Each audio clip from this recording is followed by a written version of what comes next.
మారుతున్న కాలానికి అనుగుణంగా అంగన్వాడీ సేవలను డిజిటలైజ్ చేస్తున్నట్లు కాంగ్రెస్ పార్టీ ఇన్ఛార్జ్ ఏనుగుల తిరుపతి రెడ్డి తెలిపారు.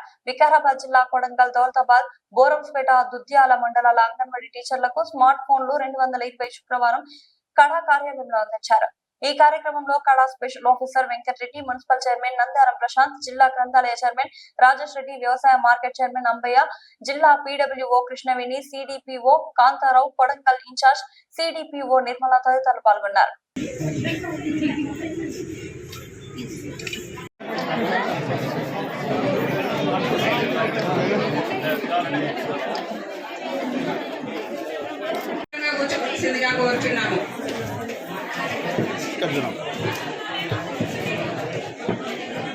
మనం సాయంత్రం వరకు ఇక్కడే ఉంటాము, ఇబ్బంది ఏం లేదు. ఎవరు కంగారు పడొద్దు, ఎవరు తొందర పడొద్దు.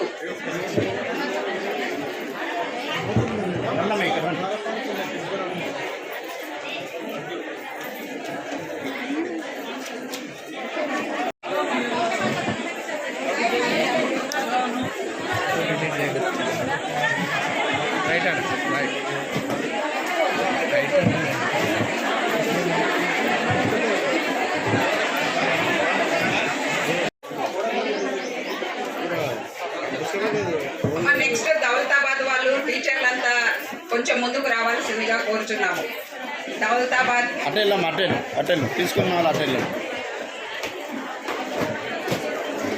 దౌలతాబాద్ సూపర్వైజర్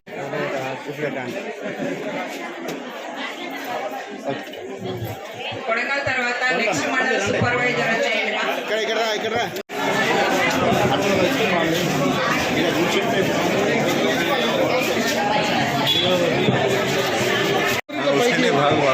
కొంచెం పైకి పట్టుకోవాలి ఫోన్లు అందరూ. వెరీ గుడ్, అట్లే ఉండండి. ఒక నిమిషం కదలకుండి.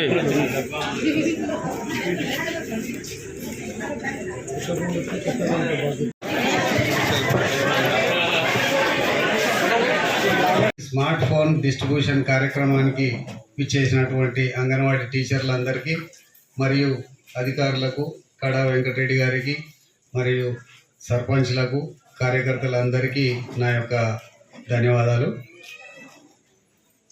ముఖ్యంగా ఈ స్మార్ట్ ఫోన్ డిస్ట్రిబ్యూషన్ ఉద్దేశం ఏంటంటే, ఇప్పుడు మేడం చెప్పినట్టు రోజు రోజుకు యాప్స్, ప్రభుత్వం నుంచి యాప్స్ మారుతున్న యాప్స్ వస్తుంటే ఇంత గతంలో ఇచ్చిన ఫోన్లు అవి తీసుకోవడం లేదు. కాబట్టి వాటికి సరిపోయిన విధంగా ఈ ఫోన్లు మరి అప్డేట్ చేసుకోవాల్సిన అవసరం ఉన్నందువల్ల ప్రభుత్వం మరి స్మార్ట్ ఫోన్ కార్యక్రమాన్ని తీసుకున్నది. మరి ఈ ఫోను ముఖ్యంగా మరి అంగన్వాడీ టీచర్లు అంటే మరి ఈ చిన్నపిల్లలకు తల్లులతో సమానం. ఎందుకంటే ప్రభుత్వం మాతా శిశు సంక్షేమం కోసం ప్రతి ఒక్క మరి పోషక ఆహారం ప్లస్ ప్రతిదీ మరి ప్రభుత్వం ఇస్తుంది. కాబట్టి వాటిని సక్రమంగా వారికి చేరే విధంగా మరి ఈ యాప్ ద్వారా, మరి ఈ ఫోన్ ద్వారా ప్రభుత్వం కూడా మిమ్మల్ని పర్యవేక్షిస్తుంది. కాబట్టి మీరందరూ మరి అంటే గర్భంతో ఉన్న స్త్రీలను ప్లస్ చిన్నపిల్లలందరినీ మీరే తల్లులుగా భావించి వాళ్ళను చూసుకోవాలనే ఉద్దేశంతో ప్రభుత్వం ఈ కార్యక్రమం తీసుకున్నది. మరి గత ప్రభుత్వం మరి అంత శ్రద్ధ తీసుకోలేదు. మరి ఈ రేవంత్ రెడ్డి గారి ప్రభుత్వం వచ్చిన తర్వాత మరి ఈ మాతా శిశు మీద మరి ప్రత్యేక శ్రద్ధ తీసుకొని మరి ఈ కార్యక్రమాలన్నీ తీసుకుంటున్నది. కాబట్టి మరి మీరు ప్రభుత్వం ఇచ్చిన కార్యక్రమాన్ని మరి సక్రమంగా నిర్వర్తించి వాళ్ళందరికీ మరి ఒక తల్లిగా మీరు వారిని చూసుకోవాలని చెప్పి కోరుకుంటూ నాకు ఈ అవకాశం ఇచ్చిన మీ అందరికీ ధన్యవాదాలు.